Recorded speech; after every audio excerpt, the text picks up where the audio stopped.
রাস্তা থেকে রাস্তার পরিবেশ থাকলো না।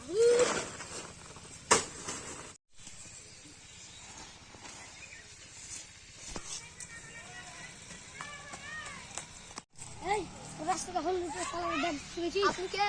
পুলিশ। আপনার ড্রেস কই? কাঙ্গি ছেলেরা এখনো ড্রেসই একটা করে দেন। ওই শালা রানী লগের পুলিশ গেলা জায়গা চুদা। তাই আপনাকে একটা ড্রেস গড়াইতে কত টাকা লাগতো? হ্যাঁ তাই। সিয়ার তো কুকুর খেপে আছে, প্রধান ব্যাগটাই ইম্পর্টেন্ট জিনিস আছে, বুবারই নামটা দিয়ে দিই। কি ব্যাপার, তোদের মুখ দিয়ে কথা বলা চলে না তোদের? এই বুবা ব্যাগটাকে ওই পুকুরে ফেলে দিয়েছে। বাহ বেটে, তুই দেশের উন্নতি করে বম বম ছিল, তুই বিভূতি করে দিবি। বাবা চ আজ তোকে পুরস্কার দেওয়া হবে।